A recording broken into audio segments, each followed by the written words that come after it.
Magandang buhay, mga bata! Magandang buhay din po! Ayan, bago tayo magsimula sa ating panalangin, maaari pang makipulot muna yung mga kalat na nakikita nyo sa inyong paligid at pakitapon ito sa tamang lagayan. At pagkatapos niyon ay pakiayos na rin ang mga linya ng inyong upuan. Ayan, kung maayos na ang lahat, Jean, maaari po bang pangunahan ang ating panalangin? Tayo po at pinapasensya ng Panginoon. Panginoon, maraming salamat po dahil ligtas po kami ng karating sa bayan. Panginoon, patawarin po kami sa aming pagkakamali at pagkakasala sa ibang tao at sa aming pamilya. Panginoon, gabayan niyo po kami ngayong araw na ito sa pagkakita rin po sa aming pag-uwi. Gabayan rin po ang aming mga teacher. Napo at maraming salamat. Amen. Ayan, maraming salamat, Jean. Maaari na kayo magsiupo lahat. At habang nakaupo kayo, i-check ko na rin kung sino ba ang lumiban sa ating klase at nakasuot pa kayo ng tamang uniforme at kumpleto kayo. Row 1, may absent pa sa inyo ngayon? Wala po. Row 2, may kulang pa sa inyo? Wala po. Kayo naman, row 3? Wala po. Kayo naman, row 4? Wala po. Ayan, mahusay at nandito kayo lahat kung makinig ngayon sa bago nating talakayan at napansin ko rin na nakasuot kayo ng tamang uniforme. Ngayon naman, andito si Teacher Yoji para sabihin sa inyo kung ano ba yung mga dapat at hindi dapat gawin sa loob ng ating silid-aralan at ang mga gagawin nyo sa ating klase. Bago tayo magsimula sa ating talakayan, alamin muna natin kung ano ba yung pamantayan natin sa pagdadala sa aralin natin sa ngayong araw. So, pakibasa nga ang ating pamantayan sa silid-aralan. Makinig kay teacher! Mataas ng kamay! Umuo ng maayos! Panatilihin ang kalinisan! Maging mabuti sa kaklase! Okay, nalaman na natin yung pamantayan natin sa silid-aralan. Yung pamantayan natin sa silid-aralan, ito yung makinig kay teacher kapag nagsasalita. At magtaas lamang ng kamay kapag sasagot or magtatanong. Umupo ng maayos sa ating mga upuan at panatilihin yung kalinisan ng ating kapaligiran at maging mabuti sa ating mga kaklase. Okay ba yun? So ngayon, kumain na kayo sa class? Mukhang hindi ba kayo masigla ngayong araw sa mukhang mapasaya kayo. So ngayon, magkakaroon muna tayo ng cheer. Magtuturo ko sa inyo yung bagong cheer. Ito yung I'm alert, I'm awake. So yung row 1, kayo yung I'm alert. Testing nga natin. Kayo. Hindi, yung row 1 muna.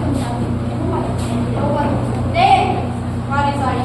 So hatiin natin yung klase nyo sa apat na row. Ito yung row 1, ito yung nasa unahan. Tapos row 2, ito yung pangalawa. Row 3, and yung row 4 yung nasa ulo. So yung row 1, kayo yung I'm alert. Sabihin nyo nga, I'm alert. I'm alert. Tapos yung row 2, kayo yung I am awake. Sabihin nyo, I am awake. I am awake. Tapos yung row 3, kayo yung and ready to learn. And ready to learn! Yung row 4, kayo yung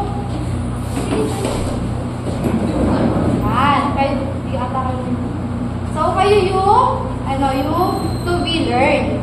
To be learned. Nakasay nyo naman magkano kayo yung may energy. Ulit. Row 4, ready to learn. To be learned. Sige, kaya nyo. To be learned. Ay, invite nyo pang hindi sumusunod. To be learned. Lakasan nyo.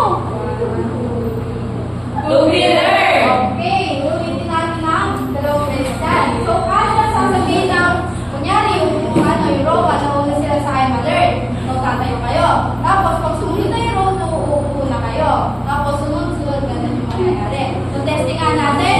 I'm alert. I'm alert.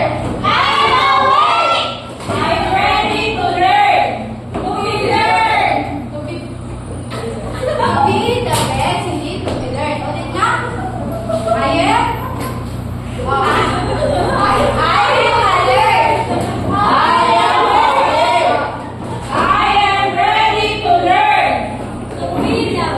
Okay, dalawang beses natin ulitin niya. Medyo mabilis ha. Ulit, 1, 2, 3, go! I am alert! I am awake! I am ready to learn! I am alert! I am awake! I am ready to learn! To be the best! Okay! Nasigahan ba kayo yung katawan niyo? So ngayon, ay magkakaroon tayo ng bagong activity na itututunan ni Ma'am Jenny. Ay, Jenny. Ayan, para lalo kayong mas ganahan sa ating talakayan mamaya, ay may hinihanda kami laro ni Teacher Yogi. At kung napapansin nyo, kanina pa tayo meron dito ice cream round. Pero hindi ito naglalaman ng ice cream. Ang nilalaman nito ay ang mga larawan na kasali sa ating palaro ngayong araw. At ang laro natin ngayong araw ay talaga namang magkakaroon ng pabilisan ng isip at pagkulang kung sino ba yung mga mauunang magkula at kung sino yung magagaling kumakto nito.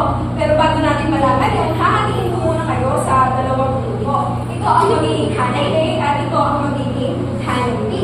Magkakaroon lang yung isang Hanay A at Hanay B ng mga tatlong representative ng inyong grupo upang bumunod dito at i-ako kung ano ba yung nilalagay nito. At ang mga nakaupo ay siyang huhula kung ano ba yung iniaako ng mga representative ninyo. Naiintindihan niyo ba?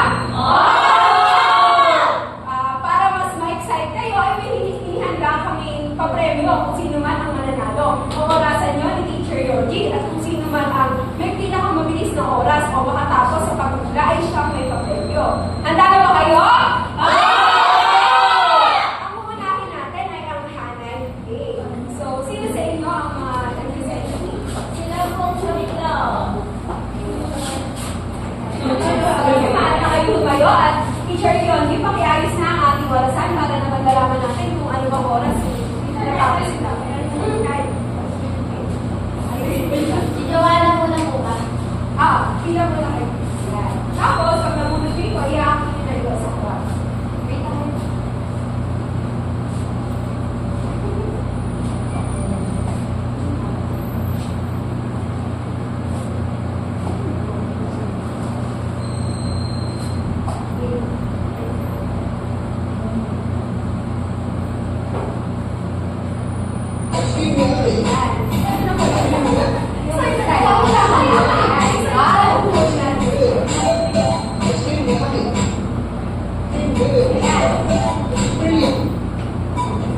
Sisimulan na natin ang oras pagkapunod niya.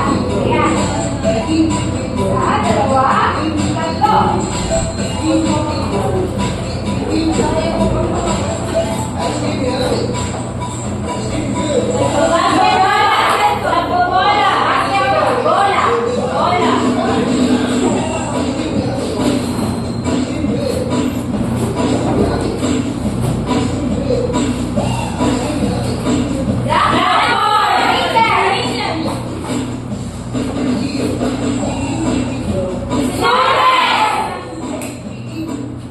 Ayan.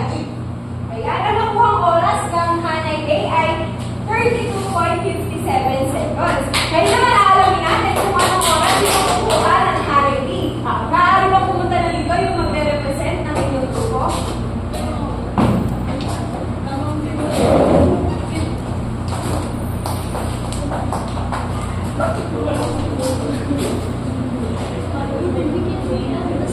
Handa na ba kayo maghula?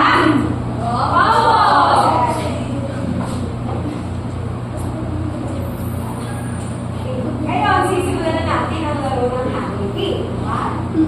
Isa, dalawa, tatlo. Go!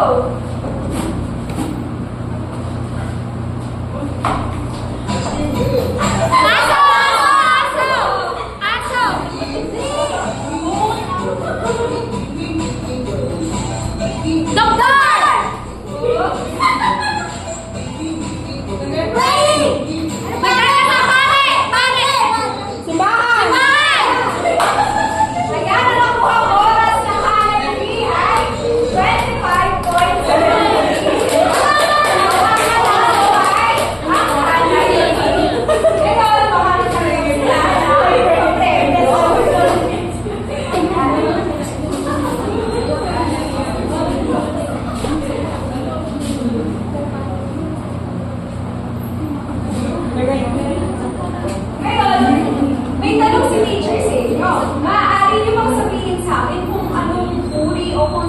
bagay ang mga hinulaan nyo?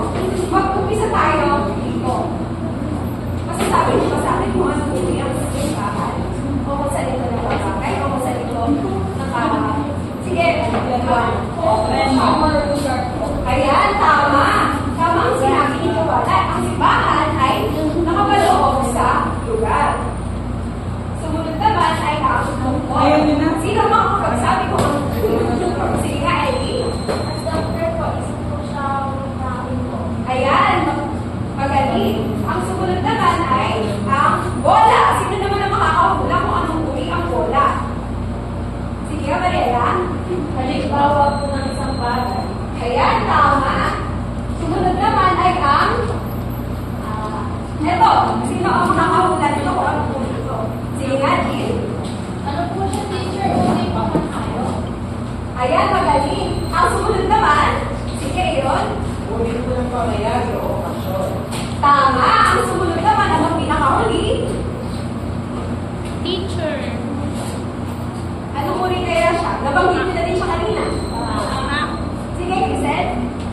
Uli po ng tao po.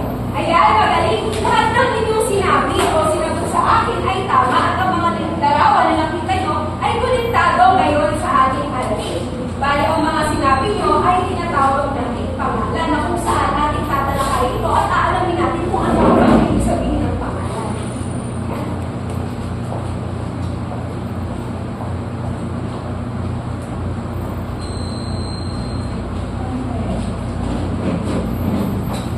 Pakibasa nga ng sabay-sabay kung ano ang ibig sabihin ng pangalan. Tumutukoy sa ngalan ng tao, bagay, hayop, lugar, pangyayari.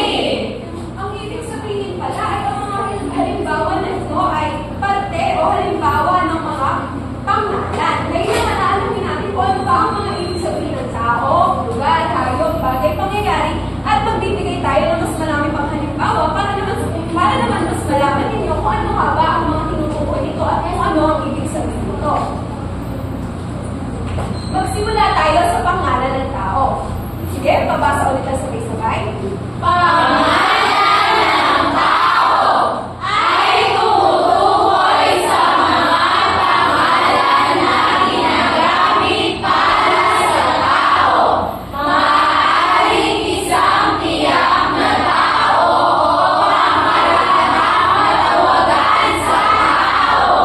Yan. Ang tao daw ay, ito din ay ang bumubuo sa ating komunidad. At maaari din natin matukoy ang tao sa pamamagitan ng pagtukoy natin kung ito ba ay lalaki o babae at matutukoy din ba natin ang isang pangalan sa pangkawalan tawag katulad nun ang mga doktor, pulis o katulad ko na isang guro at kasama din sa pangalan ng tao ang mga pangalan nyo. Maaari pa ba kayo magbigay ng mga halimbawa ng pangalan ng tao? Sige, Mariela. Mariela? Ayan, tama. Katulad nga na sinabi ni teacher, yung mga pangalan nyo is ay halimbawa din ng pangalan ng tao at ang mga halimbawa ng mga tinatrabaho ng isang tao. Katulad nga ng mga doktor, pulis, gano'n. May tanong si teacher, kayo ba, pag natin nyo, anong gusto nyo maging trabaho? Ayan, sige nga. Gusto ko po maging katulad nyo, teacher po. Ayan, magaling. Talaga naman gusto natin magturo ni Marika. Sige nga, Eliza. Ako din po gusto ko maging katulad ng magandang teacher po. Ayan, tama yung sinabi mo na yan. Kasi lahat ng sinabi nila, sa'yo nang yung tama. Alam mo yun, gumako naman tayo sa pangalan ng bagay.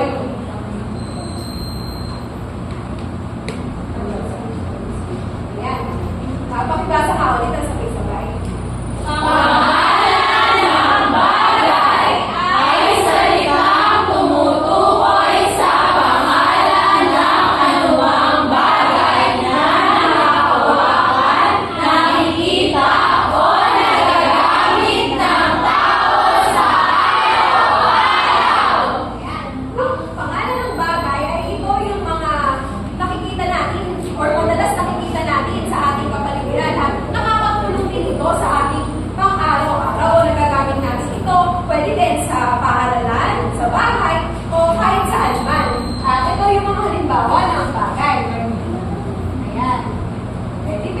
sapatos, aklat, at bola. Maaari ba kayo magbigay ng halimbawa ng bagay na nakikita nyo sa ating silhalan? Sige nga, Crisel. Teacher bag po. Ayan, tama. Bag. Ikaw naman, Joanna. Microphone po. Very good. Ikaw naman, Arnie. Upuan po. Ayan, tama. Ang sumunod naman dito ay tatalakayin ni Teacher Yonji yung mga sunod pang pangalan katulad ng lugar, pangyayari, at hayop. So ngayon naman ay tatalakayin natin yung pangalan ng hayop. Pakibasa nga yung nakasulat dito. Hindi gusto pumasa. Sige nga, tayo. Pangalan ng hayop. Ito ay mga salita o pangalan na ginagamit para tukuyin ang mga hayop. So sabi nga dito, ito yung pangalan ng hayop ay yung salita o pangalan na ginagamit natin para tukuyin yung mga hayop, yung iba't ibang hayop. So nandito example ng mga pangalan ng hayop. Meron tayong baka, pusa, at aso. So kayo, ano ba yung mga alam yung hayop na nakikita nyo sa paligid nyo o kaya sa bahay nyo? Sige nga, Danica. Lion po. Okay, thank you. Okay, gusto. Okay, Isabel. Okay, thank you. Okay, Arnie. Kalabaw po. Okay, o si ano naman, Ellie. Ipis po. Okay, mahusay kayo lahat. Dahil alam nyo yung mga pangalan ng hayop. So ngayon naman, ay alam nyo natin yung pangalan ng lugar. Sino gusto pumasa? Okay, Jean. Pangalan ng lugar. Ito ay salitang tumutukoy sa pangalan ng mga buok bayan. So sabi nga dito, ang pangalan ng lugar ay salitang tumutukoy sa pangalan ng buong bayan at bansa. Ito yung mga pinupuntahan natin, ito yung katulad ng eskwelahan natin, ito tayo natututo, di ba? Tapos yung mga simbahan, yung tayo nagdadasal. So kayo, pwede ba kayo magbigay ng halimbawa ng pangalan ng lugar? Yung mga napuntahan nyo na, yung mga gusto nyo puntahan, okay? Eddie po. SM po. Okay, thank you. O, sino pa? Okay, Chanel. Robinson po. Okay, o, sino pa gusto? Okay, Mariela. Palengke po. Okay, o, si Johan naman. Naliligo pa lang ako. Okay, okay, tama lahat ang binigay ng pangalan ng lugar.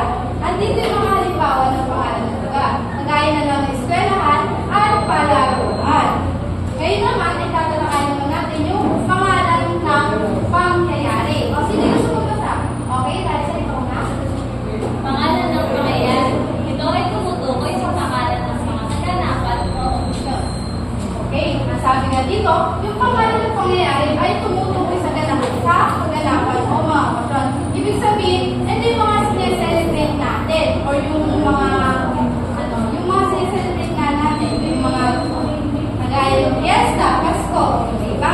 O, kayo, bigyan nga ka ng halimbawa ng mga kaganapan o okasyon na gusto nyo sineselebrate. Okay, set o. Graduation po. Okay, o sige. Ito nga, Arnie. Birthday ko po. Okay, birthday. Kailan ba yung birthday mo, Arnie? Sa December po. Okay, malapit na yung birthday mo. O si Ellie naman. Living po. Okay. Yan ang binigay sa paring pangyayari.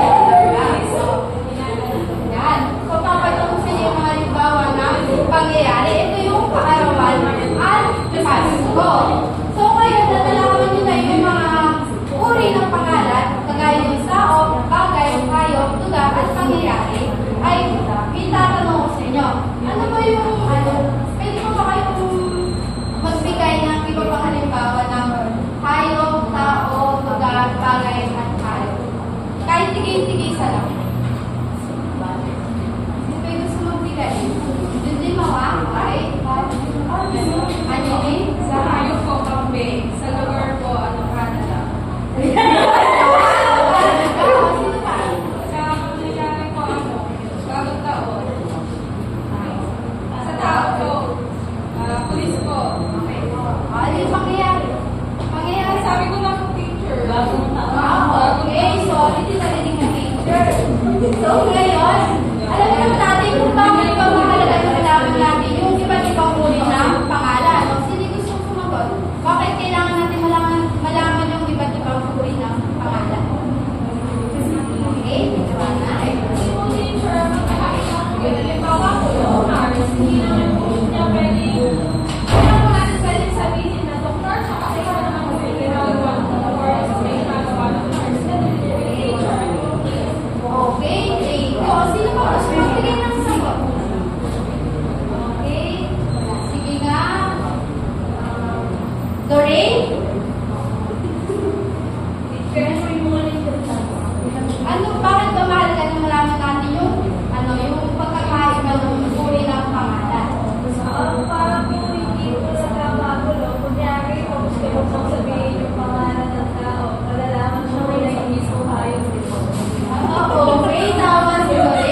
bibigyan ko pa kayo ng isang sagot ng papel.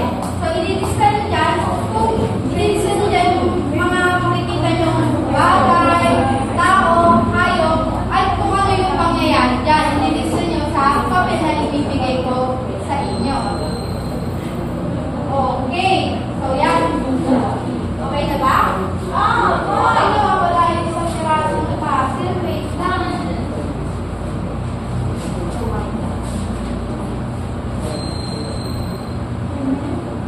Teacher Jen, ginawa ko lang yung isang ano, isang puzzle.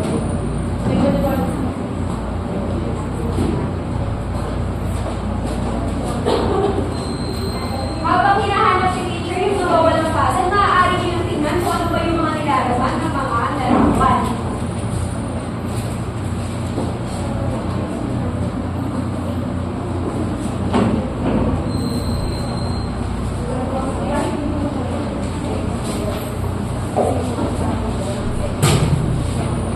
At bibigyan kayo ni teacher ng isang papel para isulat niyo dito kung ano ba yung mga nakita niyo sa larawan.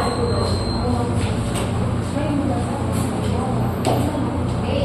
Pagkatapos yung isulat yung mga nakita nyo sa larawan, ay ipapakagi nyo dito sa harap yung mga nakita nyo mga pangalan, kagaya ng tao, hayop, bagay, at lugar.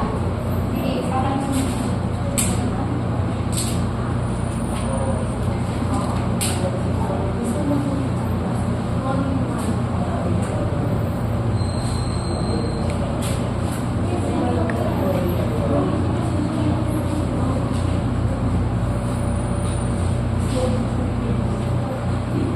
Tapos na ba kayo?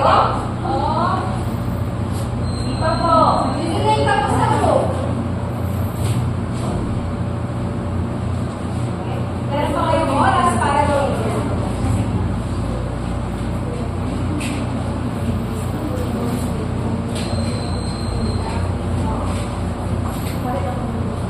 Marami na ba kayo nakita ng mga hayop at bagay sa larawan? Opo.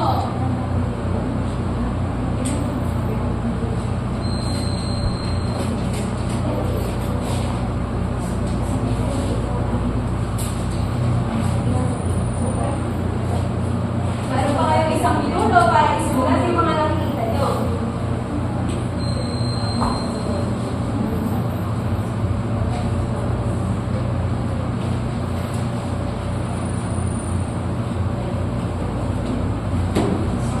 Sir, tapos na po. Okay. Sino ang gustong ako nang mag-present sa harap para ipakita yung mga nakita nilang nasa larawan? Ayan, sige, simulan niyo naman. Ipakita niyo sa kanila kung ano ba yung mga nakita niyo. Ito po yung nabuo namin na picture. Una, ang pangyayari dyan ay ang pagdiriwang ng Pasko. Tapos may mga tao din. Isa siyang pamilya. May nanay, may tatay, at may mga anak. Tapos may hayop din. May alaga sila, 2 aso. Kasi mga bagay naman na nakita namin, may Christmas tree, Christmas balls, mga regalo, upuan, unan, medyas, at iba pa. Okay, very good yung ano, Nanay V. Yung palakpakan nga natin yung Nanay V.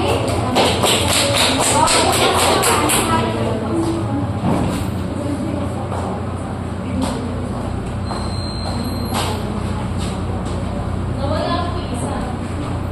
Ano namin ay napangyayari yung birthday. Tapos, ginanap to sa parke. Lugar. Tapos, narinig ako dito mga bata, yung tao, tsaka yung, nanay ko, tsaka tatay. Tapos, may mga ako. Tapos, ito yung stuffed toys. Tapos, ang bata na yung hayop. Tapos, sa mga bagay naman, yung carpet, may mga lamesa, may mga logo, at may mga pang-disenyo. Yun lang. Okay, very good yung yan. So, dahil nakikooperate kayo lahat, i-prize kayo. Yay!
Naiintindihan niyo ba ang gagawin? Maaari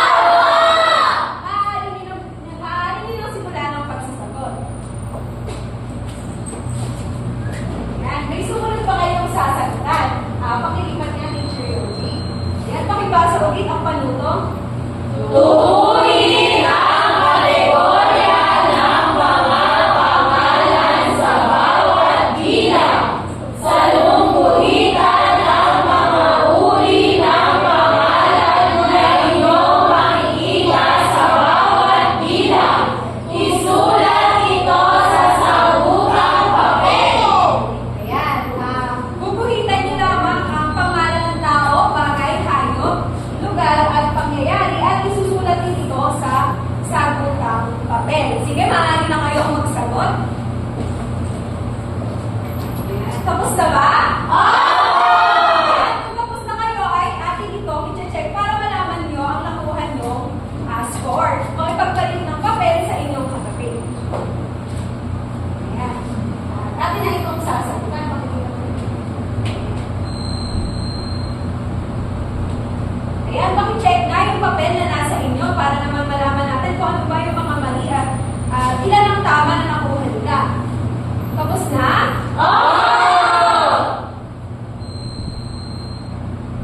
Ayan.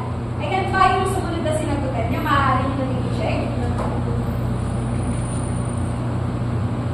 Tapos na ba ang lahat? Kung tapos na, ay maaari nyo na itong ipasa, patagilid. At kung nakuha niyo na ang papel, ay ipasa naman ito paharap. Para naman may record na ni teacher at ibabalik ko na lang ito kapag nai-record ko na. At ngayon naman, bago matapos ang ating klase, ay mag-iiwan ako sa inyo takdang aralin. Sabay-sabay ulit natin basahin. Panoorin at pag-aralan ang video sa Google Classroom. Ito ay tungkol sa dalawang uri ng pangalan, Mandami at Pambalana. Ang pag-aaralan nyo sa ating Google Classroom ay baliktad din sa pangalan. Ito nga yung dalawang uri ng pangalan, ang Mandami at Pambalana. At yung video na inyong papanoorin ay isasend ko na lamang sa inyong Google Classroom. Naiintindihan ba?